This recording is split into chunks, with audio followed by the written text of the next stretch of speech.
Welcome to Burnout, a Blueprints of Disruption miniseries.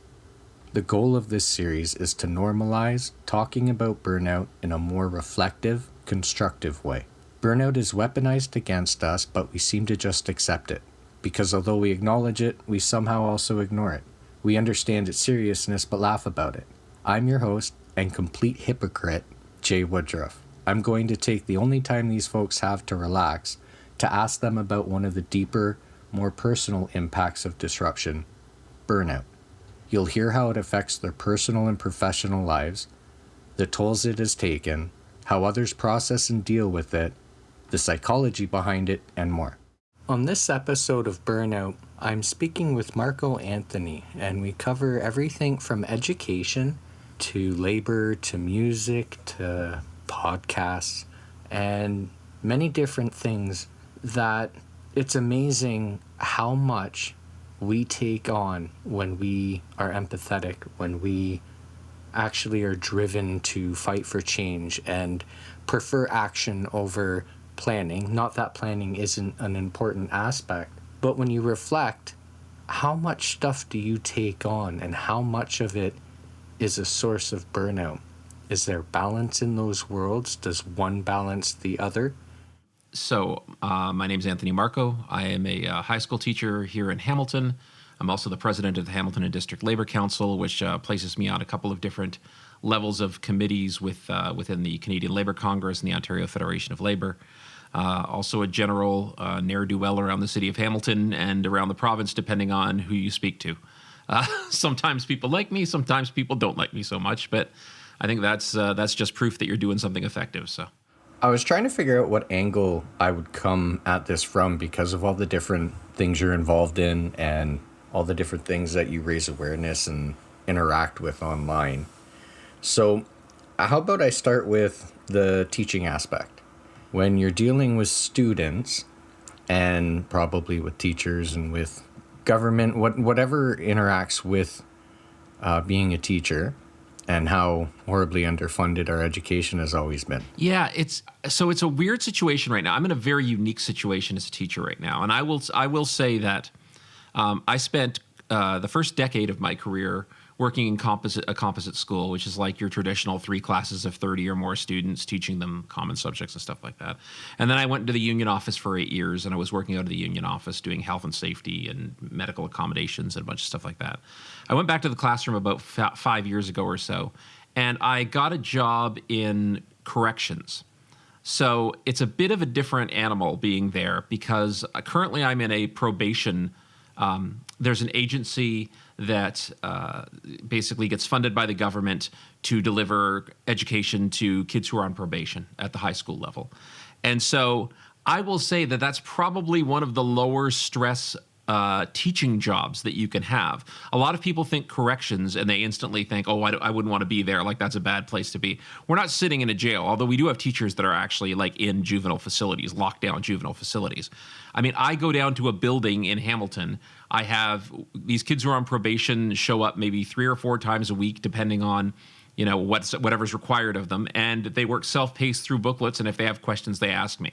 So I got lucky in that I landed in a scenario from a professional perspective, a teaching perspective, where that's probably the lowest intensity in terms of what I could imagine a teacher's life and impact on their life to be, because I have very many friends who over the past several years have just been hammered with all of the requirements that have been out there with regards to hybrid teaching, COVID teaching, synchronous learning, whatever the heck it is, and trying to deal with that, teaching kids in their class while they're teaching online at the same time with 35 students and trying to figure out how to manage all of that. I've been lucky in being able to avoid that as much as I could.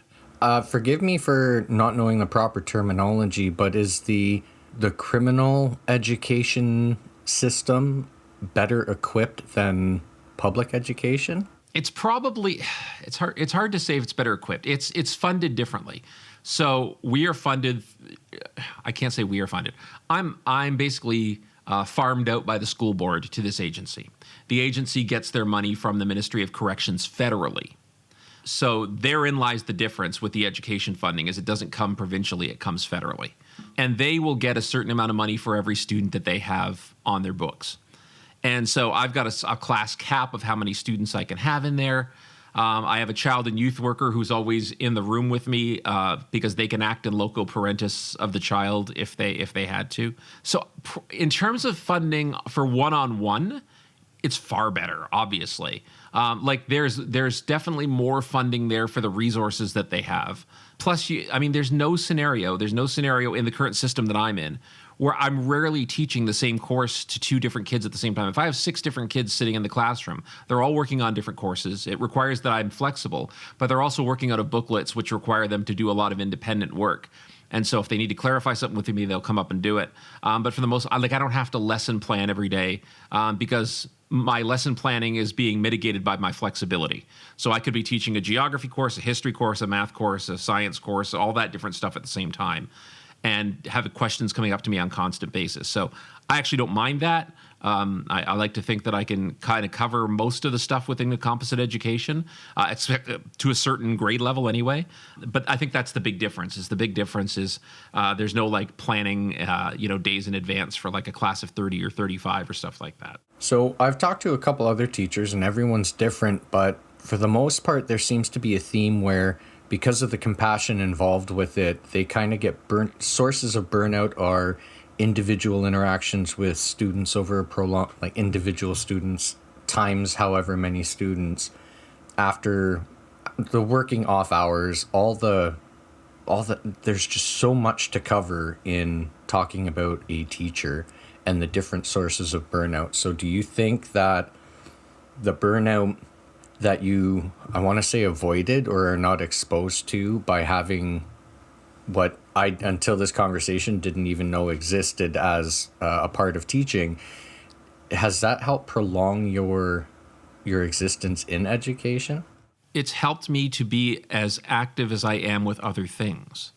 I would not be able to do the level of activism or even sometimes just grunt work that I do with Labor Council and with we have the Labor Council has an arm's length, which is a workers' education center in the city of Hamilton, which, I'm also the chair of the board for that.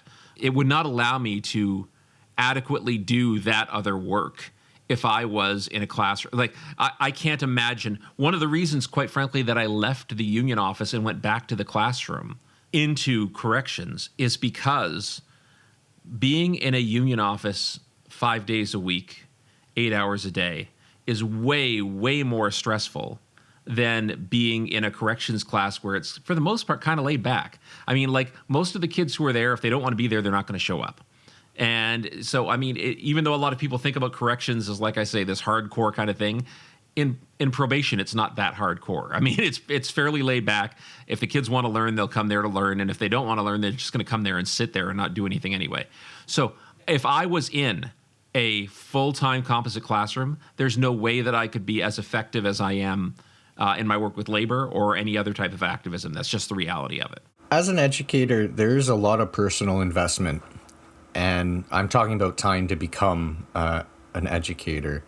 And then on individual levels, on family levels where students who have family situations, and there's an extreme draw on empathy and compassion and so on, especially when dealing with youth. When keeping that in mind, do you have the tools to recognize burnout in students? I think it's hard to. Here's the thing. I'm going to tie the 2 different things you just said together. I had to learn early enough in my career to compartmentalize, and to compartmentalize the idea that yes, I was there to help. I was there to help my students, and I was there to be there for them. And I would always tell a student that was in my class, you can ask me the same thing 30 different times if you want to. I get paid to try and find a way to find something that relates to you that will help you answer it. So you ask me as many times as you need to. I'm not going to take offense. There's no such thing as a stupid question, because I might just be explaining it in a way that you just don't get it. But very early on, you started to see a lot of school boards will roll out of a lot of doctrine and dogma about different approaches of education. And some of them, if you were to do in full what they're recommending, you would burn yourself out within a couple of weeks, like the paperwork and the stats keeping. And then they want you to be the caring adult in the school. Okay, first of all, I don't have any social worker training. I don't have any guidance counselor training. I'm a teacher. My role there is to teach. And if I can help to direct a student who needs assistance to those resources, that's what I'm going to have to do. That's the compartmentalizing that I had to do early in my career, to realize I can't be everything to this student. I can be friendly with them, but I can't be friends with them, because that gets me in a whole bunch of trouble. And so I had to be able to draw those lines very, very early in my career, because you're right, you can get sucked in. And I had a lot of teachers that I worked with, who became friends with students, who got involved in their family lives sometimes. And it wasn't always a disaster, but it was always messier than it needed to be. And especially as I started to become involved in the union, you realize that you open yourself up to allegations, accusations, a whole bunch of stuff like that as you go along. Like, I've known teachers who have had children's aid called on them because they might have said this, or, they put their hand on the kid's shoulder trying to say, don't worry, it'll all be better tomorrow. And now the mother calls in and says, this teacher touched my kid without permission. And so, you have to draw lines, I think, if you're going to cope. The changing face of the classroom today, even from when I started, I've been teaching now for close to 25 years. And even in that time, it's changed enough where, as a former union rep, somebody who's just in the classroom now, I always said, you don't physically touch a kid for any reason. I don't care if it's a pat on the head. I don't care if it's a pat on the shoulder. You don't touch a kid, period. You have to realize your job is to be a teacher. There are plenty of other people who get paid well to do their jobs, which could be social worker, could be counselor, could be a psychotherapist, could be a child and youth worker. Let them do their jobs. You do your jobs. And I hate to say this. I hate to say trust in the system, but at least trust in the workers, that they know what they're doing better than you do if they're trained for that. The way we currently do education, is it producing burnt out students? Like, for example, do we send them from grade school up to high school burnt out, and then they have to grind through high school, and then if they go on to post-secondary, do we introduce burnout to youth? Just not the teachers, not just the way education is currently delivered, and the expectations on the workers and so on, and how horribly they're treated, as I think best demonstrated by the recent almost general strike over the education worker. I don't even know what to call what that ended up, but we know, we're fully aware as a society that education is horribly underfunded. Yet we still demand so much of it. Are we normalizing the production of burnout, or the introduction of burnout into our youth? I don't know that we're normalizing the production of burnout. What I think the education system is not equipped necessarily to deal with is, if you had 30 kids in your class who were coming from similar situations in terms of family security, security in terms of shelter, food security, all of that stuff, I don't think the basic curriculum would necessarily lead to student burnout. But the issue is, we don't have that standard. There's no such thing as a standard when you go home and you leave the classroom. We try and make some standards when you get to the classroom, in terms of, I'm going to be teaching a 2P English course the same way as another teacher is going to be probably teaching a 2P English course. We're teaching basically the same content. And we're going to teach it in a way that, there have been a lot of changes. Like, I've got kids going through high school right now who come home and say, my teacher doesn't give me homework. I used to have homework every single night. There used to be teachers who used to assign homework at the end of the class. They've really pulled back on that idea in so they've tried to take that away. And I think that those were useful things to do.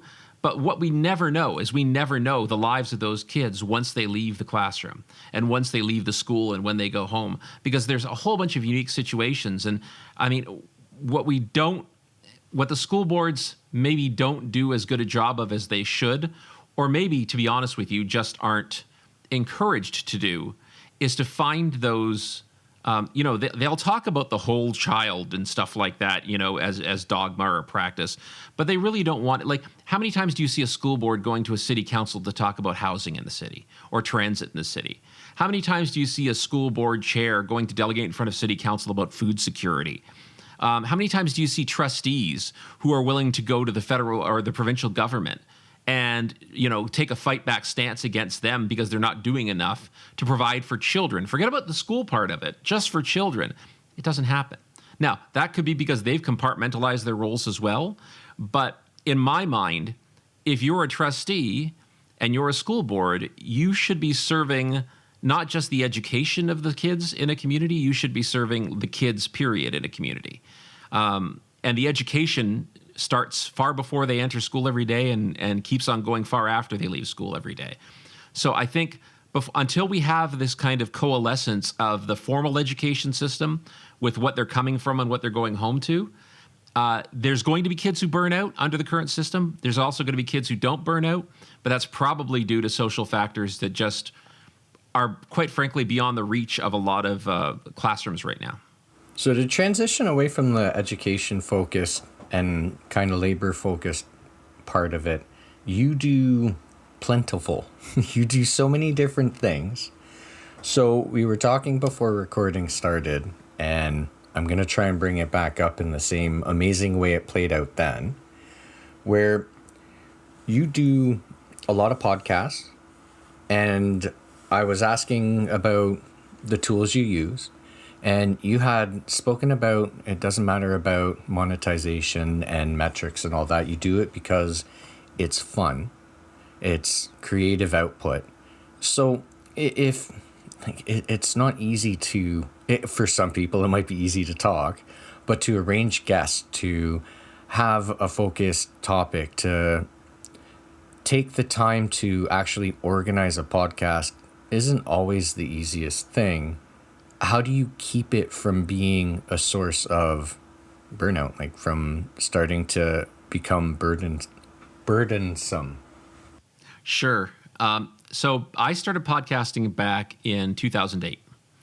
And I'm somewhere just over 900 episodes of a personal podcast that I do. We're like 10 seasons into a retro television podcast that I do, and we're a bunch of seasons into a couple other. And I've done a dozen or more other podcasts along the way. Up until I was like 45, 46, I was a single dude. And I had a lot of spare time outside of my job, and I would be podcasting probably almost every night because that took the place of, not, having a family and not dealing with a lot of the other stuff that gave me. At that point, I met someone and I married into a family where we had 5 kids at home. I went from being a single dude to having 5 kids at home, and that changes things. And ever since then, I haven't been podcasting as much. I still do. But the philosophy behind it has stayed the same, is that podcasting I grew up as a musician. I grew up playing piano, and I played every dive bar around Hamilton and a whole bunch of other places as well. That was my creative output at the time. When you get to be a certain age, it really is tough to have your creative output being music in terms of a performance level, because as you get to your 30s, you just, other people are working. You can't find, people to have a band with. Sometimes you go out and you have. So, there was a period of time where I would go out and play solo. I'd play piano. I'd do some singing. But podcasting became a creative outlet for me. So it became the conversation itself, to me, is my creativity. So when I press record to when I press stop, to me, that's a creative process. Everything else is necessary to a certain degree, but meaningless. I don't want, first of all, I don't have scheduled podcasts. I don't care when they come out. If I record once every 2 weeks or once every 2 months, whatever that is, I don't care. I haven't looked at any metrics or listeners or clicks for at least 10 years. If it wasn't fun for me, if it wasn't an enjoyable process for me, I wouldn't do it. And I'm certainly, the part that's not enjoyable to me, because I thought about it way early on, the part that's not enjoyable to me is pimping my podcast. I don't want to try and sell it to anybody. I don't want to worry about advertising. I don't want to worry about doing this, this, and this. If people who want to listen to it can listen to it, that's great. Other than that, as soon as I press stop, any joy that I take out of it is done. The editing process, I've winnowed down to as short a process as possible. There's a lot of people who get off on editing. I don't. Literally, I press record, The friends that I do it with, we record straight through, maybe for half an hour, maybe for an hour. I press stop, I chop off the top and the tail, put that middle part in, and that's it. There's no editing. There's no inserting a bunch of stuff here and there. It's about as tight as I can make it. As the quicker that I can edit it and stick it up on the web, and sometimes that's 5 or 10 minutes, that's what I'll do. And that's really what it comes down to for me. So I'm doing a lot less podcasting than I used to for the same reasons, but I think what podcasting allowed me to do, and this is applied to everything since then as well, to me there is a creative aspect to anything. There's a creative aspect to podcasting. There's a creative aspect to certainly being with a family, building relationships, having kids that I never had before. I think we can look at creative processes in all of that and the joy in creation and building those relationships. And in the activism that I do as well. I wouldn't be doing it if there wasn't a certain level of joy that I had with it. With the activism I do, being involved in the Labor Council comes with a certain level of bureaucracy as well, which is the part I don't like. But the conversations and the activism is the stuff that I dig. So I think sometimes it's just reframing it. But don't get me wrong, burnout, I have been on the cusp of trying to juggle all of these things over the past few years and trying to figure out, podcasting, definitely, I lost a lot of it. I had to give up a bunch of it. And I'm at the point now where I can't take on anything else. And I realized that a few years ago. Like I was telling my partner, I was just saying, look, she was saying, why don't you go apply for this or be involved on this board or get on this board? I said, if I do something else, I got to drop something. That's it, plain and simple. And my music is gone. And to me, it's not a great loss, but I don't play music anymore. And it's not that I don't think I will ever go back to it. It's just time. That's what it's come down to. And to be honest with you, when you redirect your creative processes towards other things, you don't miss it as much. I do miss it, but I don't miss it as much because I still feel that I'm being creative in other ways.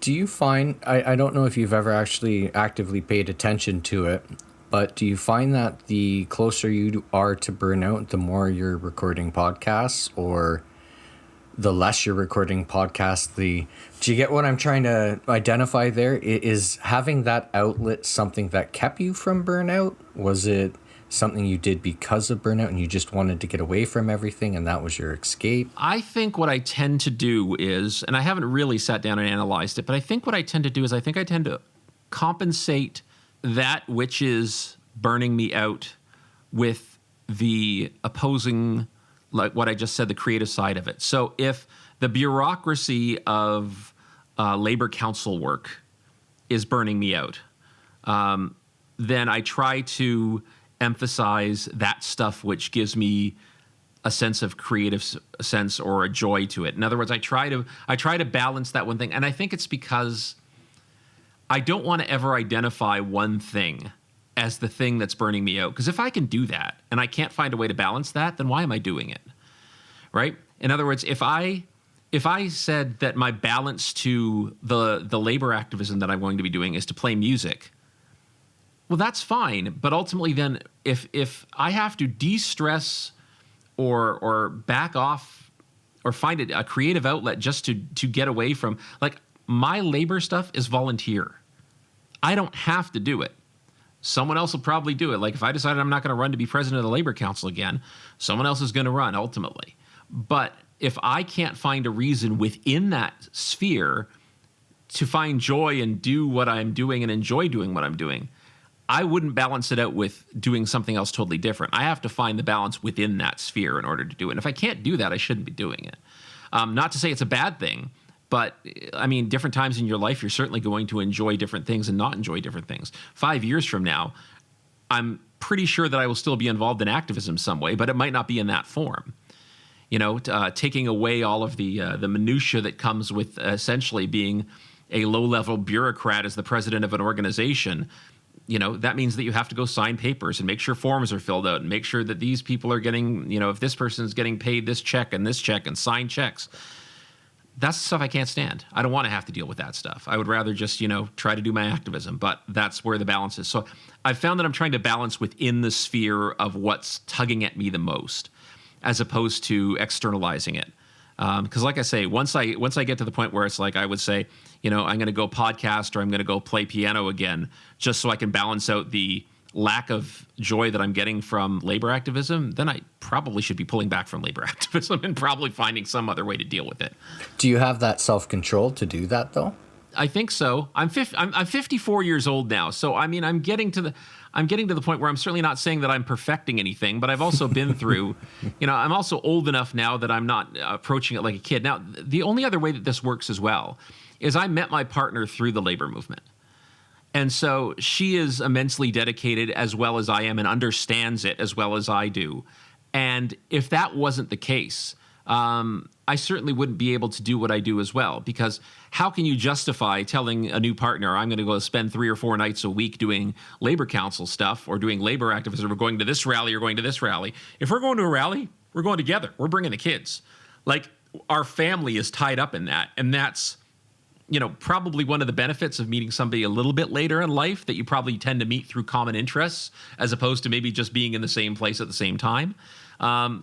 But we have that common interest. And so, that's going to mean that if we're going out to a rally on migrant rights, or we're going to a rally on housing, or we're going to a rally on disability benefits, or whatever that is, we're going together. We're going to go together. We're going to support each other. And you always have somebody to be there with. Having somebody to be able to, have those conversations with on the way to and on the way from, that makes some of this stuff easier to cope with, I think. Having that outlet, having that output. Doing the stuff alone, I think, would be more challenging and probably would maybe lead to a bit more cynicism if I didn't have somebody to necessarily have that connection with.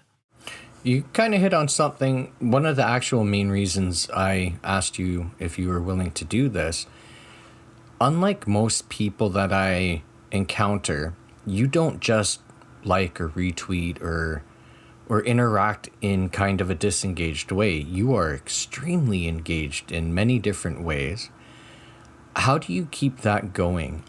Because a lot of people, especially when they're long form fights, people have been fighting for a decade or longer, even a couple of years of fighting the same fight and feeling like there's no advancement in that fight. That's an extreme grind, especially on a emotional, physical. How do you keep going on all of these different things in such a direct way?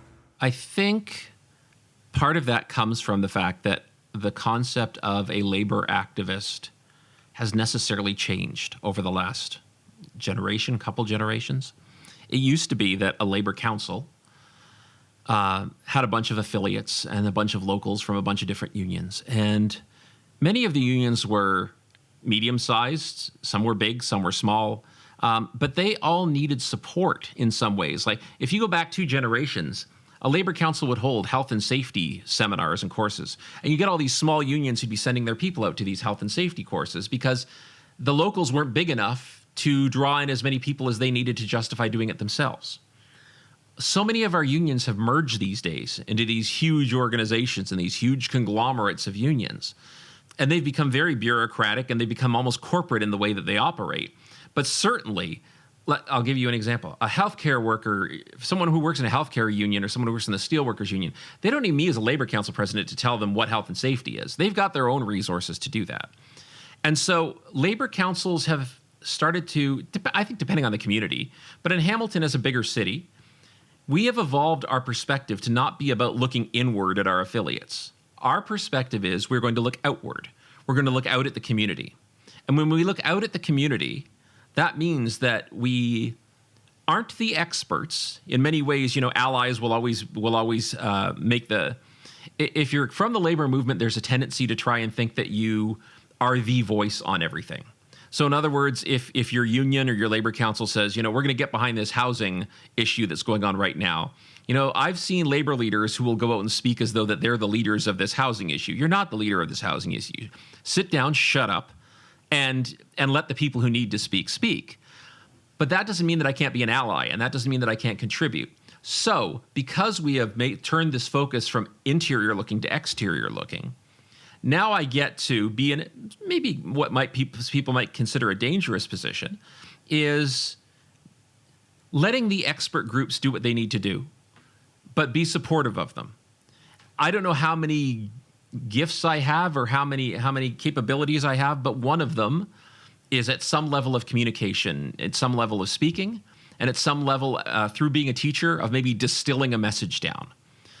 In other words, if there's like a 10-page article that comes up in the paper, what are some of the core concepts that are here that if people hear about, they're going to be able to take away from this and go, oh, that's what the real problem is here. Like, we may disguise the problem during the first 6 paragraphs, but by the time you get to the 8th paragraph, there's the real problem. So if I can contribute in some way by sharing stuff and by helping that way, then that's something that I do with regards to that. But in terms of staying aware of so many different things around me, it's really just come to my evolving philosophy over the past 10 years of being a Labor Council president is really summed up in 3 words, and that's listen with humility. Labor in the past has been very strong, very loud, very opinionated. We still can be that, but when we're trying to be an ally and we're trying to help, we're trying to be of assistance, we need to listen, and sometimes we need to just shut up and sit back and listen, and that's what I try and do. And what generally gives me the knowledge that I need to pitch in on all of these different subjects is that I've sat back and listened for the last 10 years. I've gone out to rallies and I've listened to 25 people give their perspectives on some of the issues that they're going through with an issue. And I'm not going to be the white savior. I'm not going to be the champion. I'm not going to be this, but I'm going to show up. And I always tell people who are saying that they're activists, the currency of activism is showing up. Unions like to generally think that the currency of activism is actual currency. They'll give money to anything. Unions got money, and they'll send it out. They'll shovel out money all they can, and that's great. Some organizations definitely need money, but showing up with the Labor Council flag at 3 or 4 dozen rallies a year, saying I'm here, I showed up, and we're here, we're listening. That's what has given our organization here in Hamilton a lot more leverage and a lot more notoriety probably than a lot of other groups in the city, because we're willing to show up. And that's part of that creative and joy process. In other words, I feel like I'm being creative in how I'm reshaping my education. I'm being educated by people who give a shit about stuff in the community as much as possible. And when I go to a rally or when I have a meeting with them, they're educating me. And so if I can help take all of that and distill it and be allies and advocates for some of them, if they allow me to, then I'm going to do that. And so ultimately that's what's allowed me to take that on. I'm going to focus on the part that I really don't want to focus on for a little bit, but politics and the absurdity of politics, the fact that people who were never aware before COVID have been very aware, and they're kind of running at it full force. And I'm seeing a lot of people just get ground to a halt really quick, no matter their age, no matter their walk of life. With the start of the pandemic and it putting a spotlight on a lot of things that were hidden, mainly because we're on autopilot, but there was a stark realization for many people who went from unaware to I'm going to change the world. How do you keep going in politics, and how do you keep interacting with politics when it is not designed to be a very welcoming environment? So I think the term politics to me has become more and more nebulous as we go on. And I think many people who are involved as activists will glom on to a political party. But to me, politics for the last decade especially, and probably has always been, but I mean, we all reach these truths in our own way, has gone far beyond what any particular party is going to give us. Politics is about movements. Politics is about energizing and mobilizing people and finding whatever way you can, whatever keyhole you can to try and impact change that is better for your community in the best way that you can. So that's, I think, where there's, to me, yes, I'm always going to run into a level of frustration if I have to deal, if I view the end goal of politics as politicians. It helps. It always helps if you have a political party or you have municipal politicians that believe in what you're doing, that buy into what you're doing, that will, help to champion some of the stuff that you're doing. But if I rested my end satisfaction in politics as being what the politicians ultimately do, then I would be in a horrible state right now, because I've been disappointed by almost every politician I've ever dealt with at some point, and almost every party I've ever dealt with at some point. And to me, politics, the power to make change, if we only allow it to live within politicians, then we're doing ourselves a disservice. Politics involves working with, in my mind, working class people and trying to impact change in that way, change that's ongoing, change that's sustainable. So I used to get more frustrated with politics as I was younger, because my view was narrower, and the idea was that, I believe that, we have to change the way that politicians think. Or I have to be able to go in and, maybe give an eloquent speech to somebody at a lobbying meeting and be able to change their mind about something. It's not about that anymore for me. Because here's the thing. I never care to run for politics at any point in the future. I don't care if I piss them off. I don't care if I piss any side of the political aisle off or any politician off. I found that the most effective way to get stuff done is to embarrass politicians, to basically guilt them into things, to say, you know what, you said you were going to do this, you said you were going to do this, why haven't you done it? And to be honest with you, the only way, it's not going to be my eloquent speech that changes anything. If I come to them, I'll give you an example that we're trying right now. We're just kickstarting this right now, and I don't even know. I may be doing a delegation to our city council by the time you release this podcast. But we're trying to get people who are most in need in Hamilton free public transit. So, but if you say free public transit in a city, most people are going to say, well, it's not free. We pay it with our taxes. Why should this person get to ride for free and this person not? So I get that. And I don't agree with it. I think it still should be free public transit for everybody. But I understand that it's never going to go through. Like, if you just say we want free public transit for everybody, it's just not going to fly. So what we're saying is we're going to find 4 categories of people who we believe need more accessibility and need more affordability. So K-12 students, people over the age of 60, anybody who's on OW or ODSP, or anybody who has a disability, quite frankly, should have what we're calling care fare public transit. In other words, we're not saying it's free public transit. If you care about these people and you realize that they have limited access and limited affordability, we should have free public transit for these people to help them. So I know that I'm going to be taking this forward, but I can make the most eloquent speech I want to, but I know that what's going to make the most impact is when I drop that infographic or I drop that sheet off, that lobbying sheet off at a politician's place.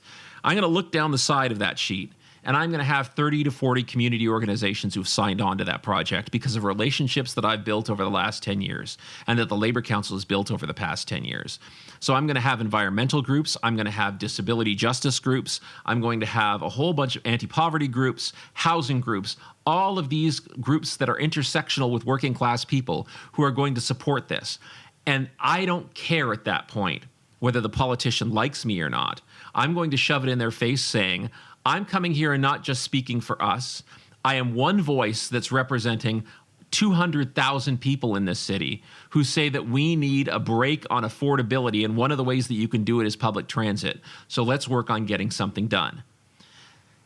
If the work has been done in advance and those relationships have been built, that is the most powerful type of politics that you can do. You can you can drop all the logic you want to, all the science you want to, and that's all that most politicians are going to say is taxes. Taxes, we can't afford it. We'd have to raise taxes. I'm also the type of person that if a politician comes back to me and says, well, you're one of our constituents, would you want to pay more taxes? And I always say, hell yes. I will gladly pay more taxes. Just I want them to be valued. I want my contributions to this community to be a value-added scenario. So if you tell me that it's going to cost me $100 more in my taxes every year to get all the sidewalks in the city shoveled, I'm good with that. You've shown me the value. If you say that it's going to cost me this much more a year to get free public transit for these girls, I'm good with that. If you're going to say that that if we did this, we'd have to cut this, I would have to say, okay. Like, to be honest with you, I say this reluctantly because I know that there's a bunch of jobs that it creates. But every year in the city of Hamilton, if you go down some of the boulevards and some of the streets, they plant flowers and stuff like that for beautification. And I think to myself, well, that's really nice, and it creates a bunch of summer student jobs. But I think, wouldn't those summer student jobs be far better if we were dealing with the houseless population in Hamilton as opposed to planting flowers in the middle of an intersection? Wouldn't it be great if we could find ways to reallocate this money for other jobs, like-minded jobs, maybe even better paying jobs, that would impact people in a more positive way than driving around and seeing a sign, which would say, these flowers are here and this is the reason why we're doing them this summer. There's so much more infrastructure that needs to be done that it's really just a matter of saying, yeah, I want the value for my taxes. I believe in my community. I want to invest in my community. And I think taxes are one way to do it. And if we can convince enough people of that, and the reason why we're hopeful with this care fair approach to public transit is, every single K-12 parent in this city should care about this. Every single person who's over 60, it benefits them. Every single person who's on OW or ODSP who now maybe doesn't have to go to a bus driver and say, hey, I'm on OW or ODSP. You don't have to worry about that. There's stigma to that. If you can go once every year or once every 6 months to a Hamilton Street Railway office, an HSR office, and just say, look, here's my proof that I'm on OW or ODSP. You say it to one person, and now you've got your Presto card, which people love Presto cards. People hate them. They're like kind of the equivalent of like a permanent bus pass. There's a lot of reasons not to like them. But now you go on the bus and you just swipe it. Nobody has to know that you're getting this fare for this reason and this is why you've got it. There's no special thing attached to it. We see that as a net benefit.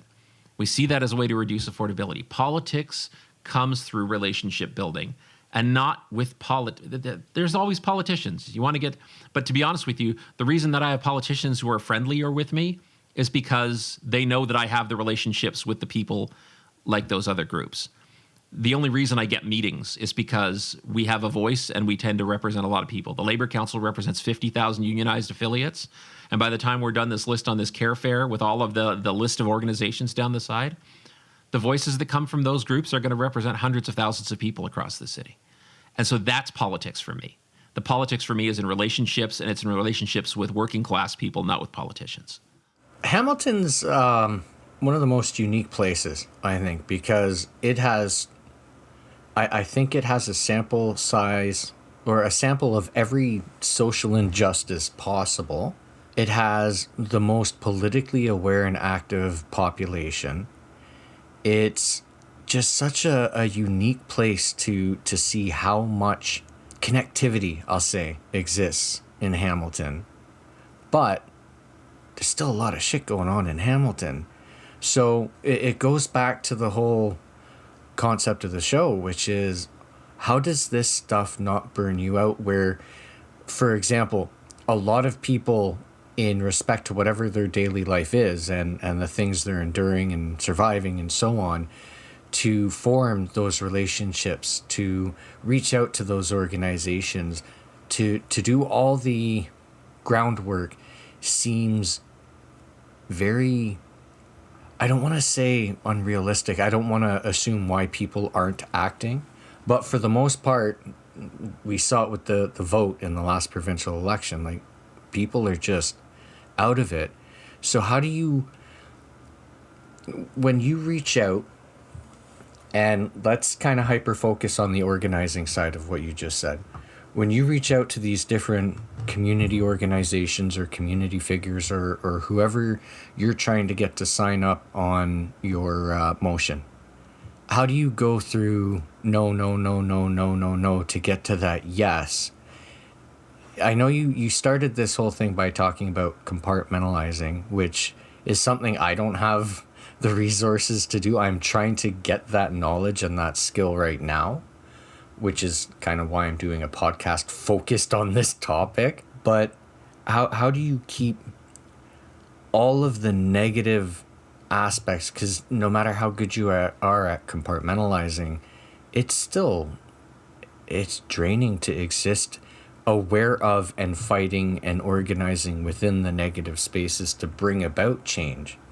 So how does this, there's no creative side to that. You can't say that you balance it with a creative thing when you're talking to the people who are going to share their stories about the life impacts that they would support your care fare for, and so on. Like, there's a massive amount of intersectional suffering that you there's no escaping it when you're fighting, when you're caring, when you're someone who's at the level of going to a city council to present. So how does that aspect of it not completely destroy you when it's negative weight? Like, there's so many negative aspects to it and negative barriers. So on a couple different things. One, I would argue that there's a creativity to building a campaign, to putting the pieces together, in the same way that you could assemble a song if you were a musician, in the same way that you would, set up whatever you needed to if you were recording a podcast, whatever creative endeavor you're doing. Building up the pieces of a campaign to try and move forward with it in a successful way has an element of creativity to it.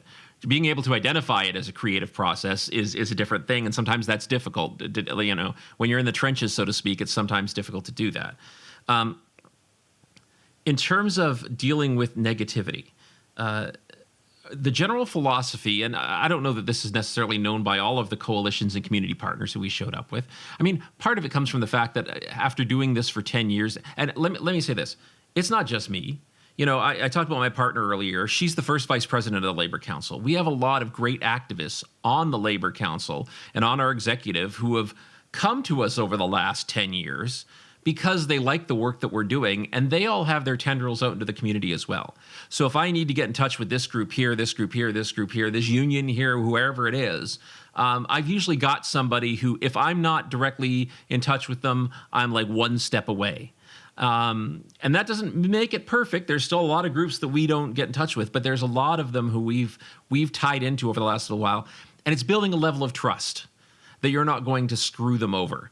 In other words, if I get somebody to sign on to CareFare and say, hey, we're going to support this low cost or affordable, accessible public transit model that you're proposing, I can't then go up in front of city council or in front of the press and say something completely inappropriate and stupid.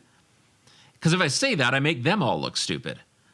So they have to have a level of trust in me. And after doing it for 10 years, they know that I'm the odds of me saying something stupid are probably pretty slim. There's always a good chance I might say something stupid, which just could be innocuous. But generally, I'm not going to say anything which would offend them in some way. And I've always lived by, it's funny, when we were planning May Day events and stuff like that, I remember about 8 years ago, we were trying to plan one of our first May Day events with the Labor Council in a long time, like an actual event as opposed to just we're going to get together in March somewhere.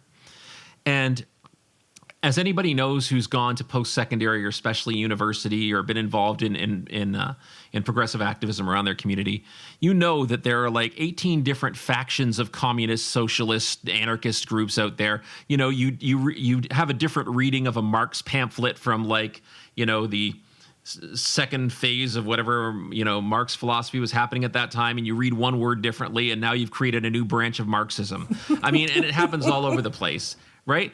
So there are all these different factions, and they like to fight each other all the time. Like, we actually had this planning session 8 years ago where we couldn't even plan a May Day event because nobody could agree with each other. And then one person said, well, let's have a vote on this. And it's like, well, what if next meeting we bring 15 people to the meeting? Do we get that many votes? And it's like, this is the approach that I've taken from that point forward is, let's focus on the 90% of the shit we agree on. There's always going to be 10% we don't agree on. Wait until the 90%'s done. Then we can have a battle royale fight to the death for that last 10%. But until we get there, let's just all start to agree that whether I'm pushing for 4 different groups right now, so for instance, we've got a couple of environmental groups in Hamilton who have as their platforms free public transit for everybody. We believe in that as well, free public transit for everybody. Would they like that we were coming forward with a campaign for free public transit for everybody? Sure they would. But are they supporting us with these 4 categories that I mentioned earlier? Yes, they are. Because they realize that even though it's not this 100% free public transit for everybody, They understand that it's steps to get there. And they realize that our tactic is probably pretty sound, that we're not going to get free public transit if we just go and start yelling and screaming and pounding our fist. But in the same way that we got all employees of the city of Hamilton to get paid a living wage over the past 4 years, the only group we have left is summer students, and hopefully we're going to get that hurdle crossed this year. But we went from no guarantees within the city of Hamilton of having living wage to all the way up till now where everyone except a summer student is making at least a living wage if you're working for the city of Hamilton. That was a process. That taught us that we're not going to get it in one fell swoop with the transit issue, so we're going to have to go incrementally. It's relationship building. It's trust building. If you know the people you're dealing with, you might get people who don't love the approach you're taking, but they like it. And it's okay. It's a step in the right direction. And I think you start to reduce the amount of naysayers and no's. There's going to be naysayers and no's from other groups, but we're not talking to them. We know, like, we're not going to go to like the the Canadian low taxpayers group of Hamilton chapter and go talking to them about this, because they're just going to say, no, we shouldn't be paying any taxes. We're not going to be going to some libertarian group talking about public transit. That's just not going to be the way it goes. So I mean, but that just comes from, don't get me wrong, will you eventually have to get probably some buy-in from people who aren't necessarily your coalition partners and your close friends? You might have to, but ultimately those groups are groups that, as long as you give them something sensible, like the logical next step and the step that we're trying to perfect now, and this is after 10 years of doing this work. You talked earlier about, at the beginning of the question, you talked about how, reaching out to all of these groups. You can't do this on a, for an election or for a campaign. You can't do this once every 4 years. This is an ongoing process, right? This is something where you have to keep on at it and at it and at it and at it, and you're going to fail somewheres along the way. And like, I'll give you an example. And this came from our own ignorance and our own stupidity early on. Like 10 years ago, we thought like we should build up relationships with our indigenous communities in Hamilton, and let's do that. We realized very quickly, and it makes complete sense, but we were just idiots about it because, I was a new Labor Council president. I didn't know any different. There's nowhere you go. There's no centralized body for Indigenous people in the city of Hamilton, but you expect as a union person that there's a centralized body for everything. That if I go and talk to the leaders of this, we're talking about hundreds of different nations that are represented in this city, and First Nations, Métis, Inuit nations that are all represented in different ways in this city. The thing that they have in common, though, is they're working class people. How can we appeal to this working class aspect of it? And that's kind of where we come from on all of this.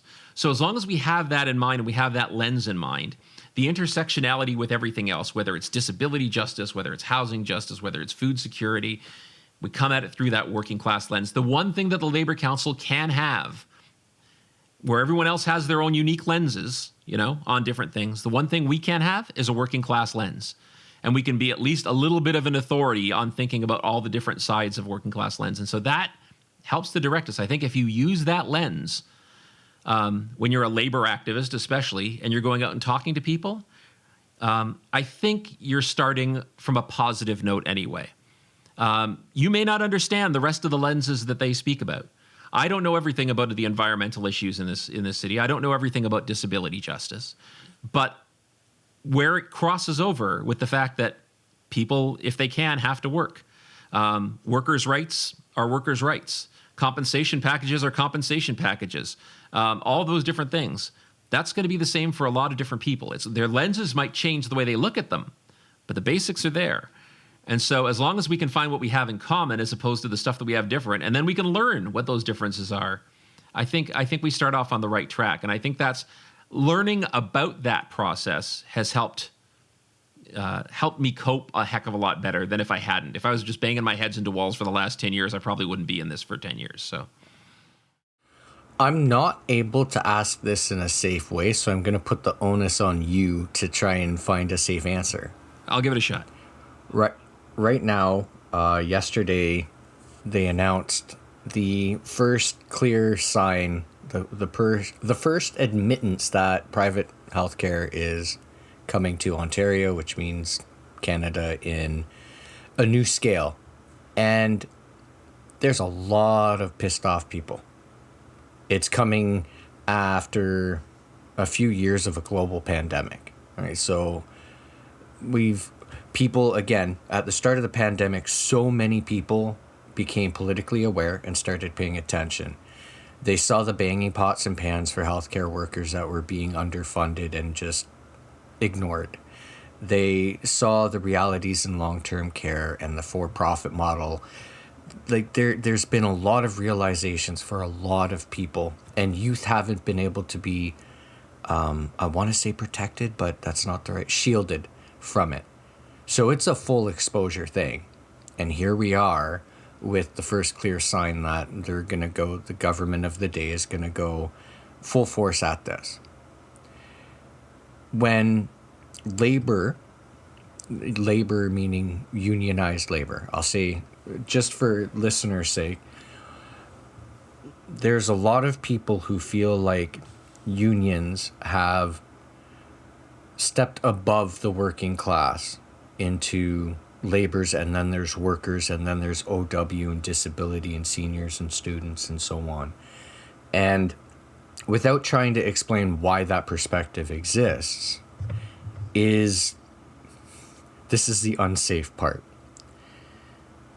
It is the Ford government, the government of the day, doing this, not a rally call. Is this not an opportunity where it's like somehow they didn't seem to learn the lesson from the education workers, almost leading to a general strike? Is this the rallying point where everyone's like, okay, let's drop the identity politics.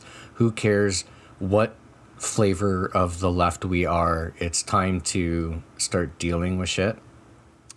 I wish I could say it was, but the cynical side of me says that for the most part, Ontarians are going to lay down and take this.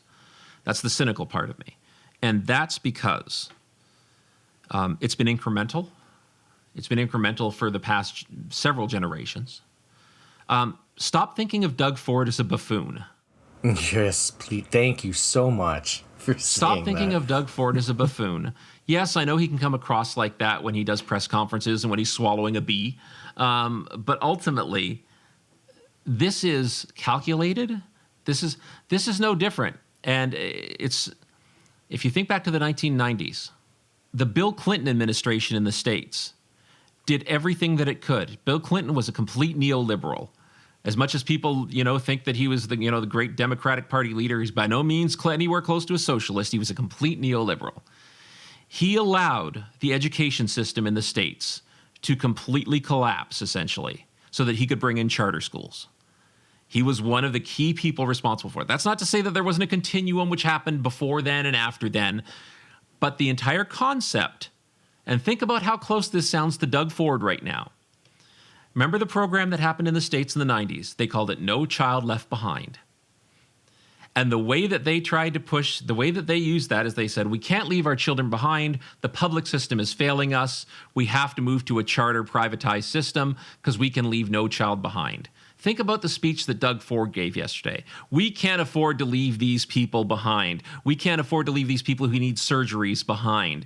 Therefore, we have to privatize. In other words, set up the system to fail. Set up the public system to fail until people demand that it's fixed. And the fix is going to be privatization. Part of the problem, why I'm concerned that I'm not saying we shouldn't have a universal kickback to this. Part of the reason I don't think we're going to have it is, one, there is a level of privilege that exists within Canada and within unionized workers and a lot of people across this country where we don't tend to notice the dribs and drabs. This great swath of people that even the left-wing politicians still call middle class. Don't get me wrong. There's a lot of progressive politicians that have appropriately started using working class again. But quite frankly, I've called out so many politicians, especially from the NDP over the past decade, who use the term middle class, and I say, stop talking middle class. You're dividing us. We're working class, and as long as we keep thinking of middle class, we're never going to win. Unionized workers, The success that we've had with unions in this province, any successes that we've had in terms of unionizing and organizing workers and getting collective agreements and all that stuff, has helped to make us complicit because of our privilege. The privilege in having benefits, the privilege in having pensions, the privilege in having working conditions, the privilege in having higher salaries within our job sectors than maybe some other people who are non-unionized have within our job sectors. Those privileges make it easier for us to sit back and not do anything or not get as involved. And to be honest with you, unions, and I've said this to many people before, and to me, this is a reality. It's not meant to be a shot or insulting. Unions are the most necessary part of the labor movement. They're the most necessary part, not necessarily the most powerful part, but they're the most necessary part because they're a built-in organizational group. They are also the biggest roadblock to advancements for the working class because they are self-involved. They look inwards first. Not always, but first, because that's their job. It's like saying that any corporation, their job is fiduciary responsibility to their shareholders. Any union's primary job is to serve its members as best as it can. That's their jobs. It's like a corporate directive. And so when that is at odds with the wider population and what they're doing, they're always going to conflict. And there's plenty of cases where the unions have every right to be concerned about stuff that's happening, and plenty of other cases where, they probably sit back and don't do anything. But the biggest enemy that we have, and this isn't just unions, but this is people in general, the biggest enemy that we have is complicity through inaction. Complicity through inaction is what's causing all of our problems today, and thinking that somebody else is going to fix it is just not working.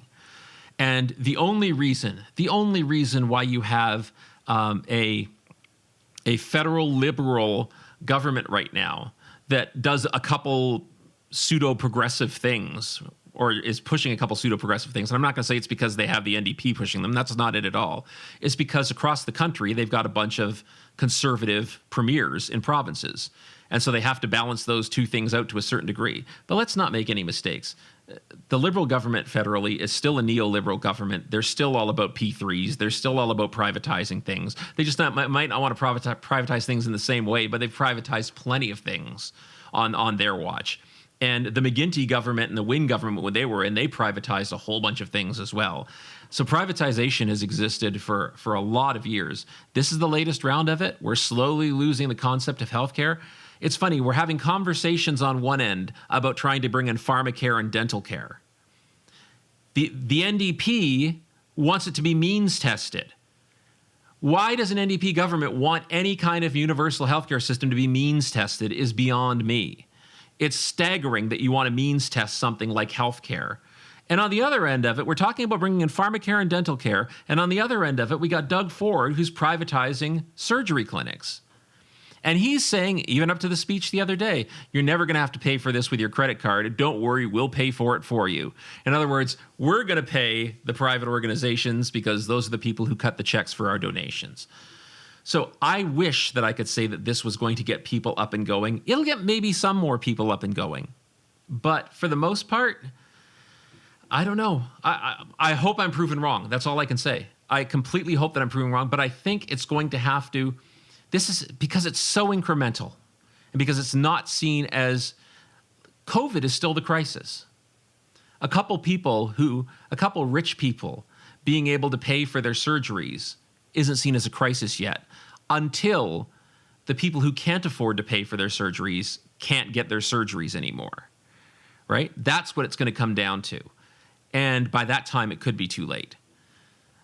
I'm not saying it'd be too late forever, but it could be too late for a long, long time. You'd have to change things around. So I wish that this was the tipping point. I don't know that it is yet. I think it's going to take more. I hope so. I hope there's enough people who would rise up to this. But like I say, most unionized workers, they can preach an injury to one is an injury to all they want to. But when it comes down to it, 30% of them still vote conservative. And how many percent of them didn't vote at all in the last election? Okay, so you've already given your resume, So there's a lot of people who are going to listen to that and be like, "Oh, you're anti-union." So when you get, there's so many people. So for example, during the education workers wildcat strike, I don't know if it was a wildcat strike, but whatever term it was for, I don't know the actual terms. So The political protest. okay, so then Yes. that's the safe legal word. Yes. So for me, where I live, there's two of everything because it's a francophone riding. So there's two English public school, French public school, and so on. There's a lot of education workers here, but there was no rally point because we're so close to Ottawa. So I wanted to organize. I'm not in a union. I'm on ODSP. So like I'm as far removed from a union as can be. I wanted to show the people, not only the education workers, but the people in this riding, like there's something going on. So as I was organizing this, and it got the support of a whole bunch of education worker, like teachers were taking their lunch with my little rally and so on. At that time, I was also having conversations with, I don't think we'll ever see labor strike demanding the rates of ODSP be raised. I don't think we'll ever, just matter of fact conversation. But people are calling me anti-union. Well, I'm organizing a thing to support union workers and raise visibility and stuff. And you talked about the many flavors of the left prefer to have perfect conditions met before they act. And all these different, when you step back, these are really stupid things to divide people and keep anything from moving forward. But that's been normalized. That's the reality of what we're dealing with, where if you're too busy starving, you don't really care to get out to vote, even though organizing around this stuff can end that. Well, I don't want to say end the starvation as a whole, because on ODSP, it's directly caused by the amount of money and support we get. So speaking solely from that position, there are so many on ODSP who go, who gives a shit? But that's 500,000 people going, who gives a shit? 500,000 people who think, well, I don't have any power whatsoever. And it's because we can't withhold labor. It's not like we can withhold our disability. So there's a lot of stuff that's been normalized. I think my generation, I'm 43, so I was told, and it's also cultural, shut up about your problems, don't air your problems in public, pull yourself up by the bootstrap. It is what it is. And I'm seeing a bit of a change there, but a lot of the youth, and I don't want to say just youth, a lot of people who are becoming aware are already deep into burnout. They're already deep into compassion fatigue. There's so many elements where now that they're aware of it, who cares? Like nothing's going to change. So from your perspective, when people hear you saying unions kind of are their biggest barriers, there's that instant, oh, you're anti-labor reaction. Just that spew the weirdest crap to derail the point and so on. How have you been coping with or managing, or have you seen an evolution in how hard it is becoming to have matter-of-fact conversations because of all the noise and all the bullshit and all the results of what's been going on over the last few years? Yeah. First of all, I am I'm pretty much the furthest thing from being anti-union as you can be. As being the president of a labor council, our affiliates are all unions, and I have great relations with them. I just bring a certain perspective, and that my perspective is that there is unions and then there's labor. And unions, for the most part, like I said earlier, tend to be internal looking. They tend to look out for their members. They tend to look out for their issues of grievances and bargaining and all of that stuff. And that's what their primary role is. The labor movement has to be wider than that. It has to take into consideration organized labor, which only represents unions, has a bit of a wider tent. But like I say, the issue and what we've been trying to do in terms of a labor movement here in Hamilton is completely look outward and just say, we cannot just be advocates for unionized workers. First of all, the Labor Council can't be an advocate for a union anyway, because we can't speak for a union. The union's going to speak for themselves. So who can we go out and help be an advocate for? And that's going to be for working class people as a broader perspective. So like I said, unions are completely necessary. And I think it's an interesting, I haven't fully fleshed this out yet, but I mean, for the most part, yes, unions are becoming more and more, aspects of unions are becoming more and more corporate in the way that they're acting in terms of, protecting a strike fund and protecting this amount of money and protecting the members' dues and all that stuff. And that's their responsibility. But a lot of unions right now, at the same time, are realizing that the only power that they are going to grow in a community is through building community relations. So I'm seeing a lot of different unions now who are putting together either work groups or organizational groups or close-knit groups within unions whose sole purpose will be to go out into communities and to try and build the idea of unionized workers and workers' rights in general. So I know some unions who are doing this work and realizing that they are way, way behind on it. Because what they're noticing is that every major political movement that's had an impact over the past 20 years hasn't been a union movement. It's been grassroots. And not grassroots union members, just grassroots people in general. So I think there are unions that are waking up to this at the same time as their internal structures are becoming more corporate. Their ideological structures are finally realizing that we really need to do some community outreach. The problem is, and I don't think some of them realize this yet, you can't be agenda-driven with this. You can't say, every 4 years we're going to try and build up some community support so that people will vote the way we want to in the provincial election. If that's your goal, you've already lost.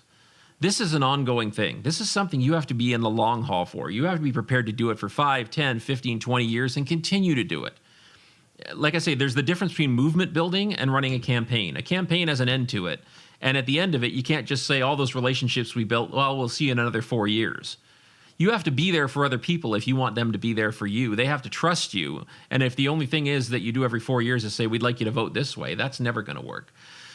So I think ultimately, I am not by any means somebody who's against unions, but let's not glorify them either. I see a lot of union pride out there, and I'm not saying that some unions shouldn't be proud of some of the things they do, but I would say that in every single union, there's a lot of things that can be criticized as well. Let's be realistic about our unions. They're the same as any other body. They've got some great things going for them, and they've got flaws as well. What we're trying to do as a labor council in this city, and we got labor councils across the country, is trying to find ways to bridge those gaps that exist between unionized workers and their communities as organizations. How can we help to bridge that gap so that when education workers or healthcare workers need to say, we would love some support or input or conversations with groups of people around the city who might be having the same concerns as us, they don't know where to go. They know that they can go to their own members, but they don't know where to go. If they come to us now, though, as a labor council who's been working on building community and coalition partners for the last 10 years, they come to us and we go, okay, great, we can connect you with this person, this person, this person, this person. We can connect you with all of these groups across the city. And when you talk about, the fact that, I sounded like I was like anti-union, the reason why all the union presidents across this city, I can't say all of them, but for the most part, they all get along with me and I get along with them and they support me, is they realize there's an immense value to this process that we're doing, this building out from labor into the working class in general.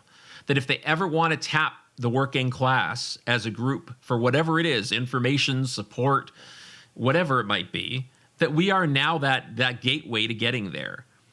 And that's our primary role right now. So, but I think any union who beats its chest and says, we're infallible, we're past that point now. Let's get past the point of the pride. the old concept of pride goeth before the fall. That happens with a lot of unions. We've seen a couple of stories very, very recently about some union officers here in Ontario who weren't necessarily the most ethical with what they were doing when they ran their unions. That's not necessarily a reflection of the membership. That's just a reflection of the idea that any kind of corporate structure is corruptible, and that's possibly what could come down to it.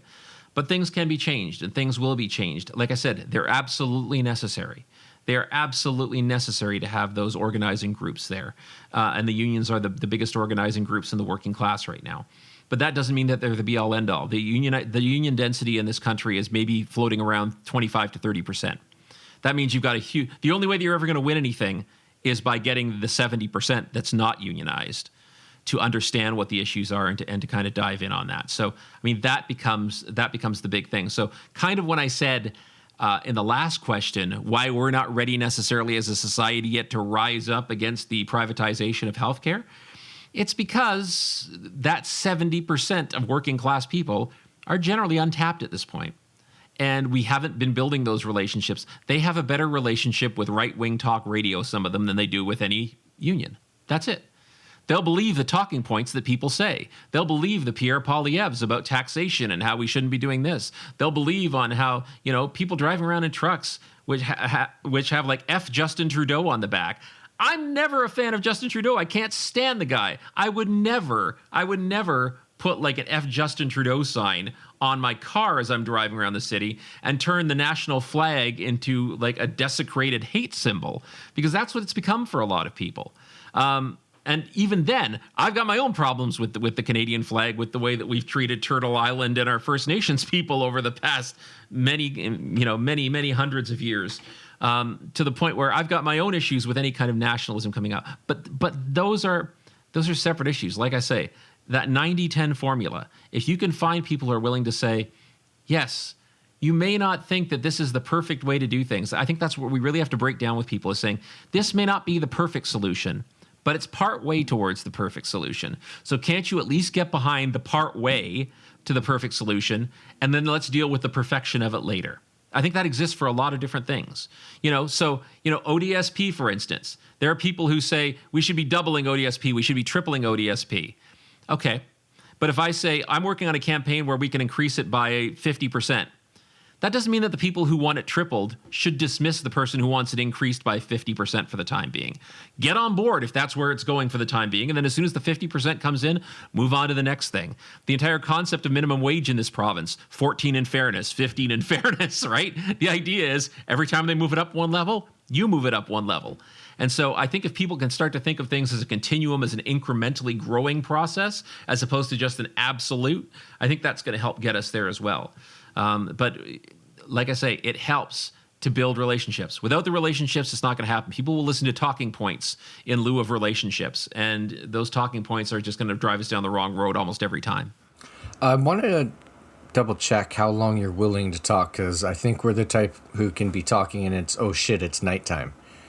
I've got I put in the chat, I've got about 4 minutes left. Okay, so then with that, we'll have to go. I definitely love to have another conversation with you whenever you're willing. But it's whatever kind of end you want to put on this, whatever kind of call to action or whatever sage advice, however you want to end it. Yeah, it's up to you how you'd like to end it. Okay, I'll try and bring it back to your main topic or main theme anyway. So here's what I would generally say to people is, for people who are feeling burnout, whether it's work burnout, whether it's organizational burnout, whether it's political burnout, whatever that is, find the things that inspire you. I'll give an example from a couple years ago. When up near the Caledonia area, near Six Nations, when Land Back Lane, the first protest started at Land Back Lane, 1492 Land Back Lane, I admittedly know very, very little comparatively about, the history of treaty rights. I certainly know they exist. I certainly try to have that level of respect, but I didn't know enough to be an ally. I didn't necessarily know enough to have all of those lenses. So I drove up there. I drove up there 2 or 3 times over in the first month to try and see what support I could show to the groups that were moving in the 1492 land back movement. And every time I went up there, I left inspired because of the activism. And when I go to a rally, it's not just me saying, oh, I have to go to a rally. That's sometimes how it is, to be honest with you, because you've been to so many rallies, you're like, oh, I have to go to another rally. But I always leave inspired and feeling better than when I got there. Because being around people who are fighting for a just cause is inspiring, and pardon me for an esoteric expression, but it feeds the soul, so to speak. Being around like-minded activists helps to feed and helps to replenish, and I think helps to solve some of the burnout that you're feeling. Knowing that there's like-minded people out there, knowing that you're not in it alone, knowing that even though it might not be your agenda that's getting pushed forward, if it's an agenda that you can get behind, that's not a bad thing either. Because everyone's going to have their own time. It's going to be healthcare's time at some point. It's going to be housing's time at some point. It's going to be food security at some point. It's going to be rent control at some point. It's going to be a whole bunch of different points. It might not be your turn for a while. Your issue might not come up for a while. But if you believe all of those other causes are just causes and are useful to be behind, then take some of those, internalize some of those victories as well. Any small victory is worth internalizing and celebrating, even if it's just only incremental. So much crap is going the other direction right now. So much crap is going down the tubes and being dragged in the wrong direction that any minuscule change that you can make in a positive direction is something that you should celebrate in and something that you should internalize and say, we did something good here. And don't worry about, I know this is hard for a lot of people. I tell people when I work with my labor council, I say, I don't care if we get credit for this or not. Like this Care Fair thing we're doing, if in the end everyone thinks it's city council who did it and what a great benevolent city council they are, I don't give a shit. Let them take credit for it. As long as people in this city are able to take a bus more affordably and have more accessibility, I really don't care if we get credit for it. I don't want my face plastered all over a newspaper or anything like that. I just want to get it done. Once you can release some of those elements of being concerned about that, I think it goes a long way. But I also think it takes experience, and the more activism you do and the more stuff that you do, the more that you learn that kind of stuff as well. And I'm not really meaning to be patronizing in the way to doing it. It's just a matter of just get out and do it. It's not about age or anything like that. It's like there are people who are far more involved activists at age 25 than I am at age 54, plain and simple. And I'll completely cop to that and admit that. But the more you do, the more you learn. And whether that takes you 5 years or 35 years, that's ultimately where you're going to be, and you're going to hit those realizations along the way. That's a pretty awesome message to leave this on. Thank you so much for taking the time. For sure. It was fun. That is a wrap on another episode of Blueprints of Disruption. Thank you for joining us. Also, a very big thank you to the producer of our show, Santiago Halu Quintero. Blueprints of Disruption is an independent production operated cooperatively. You can follow us on Twitter at BP of Disruption.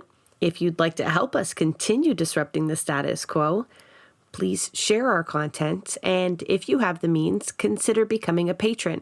Not only does our support come from the progressive community, so does our content. So reach out to us and let us know what or who we should be amplifying. So until next time, keep disrupting.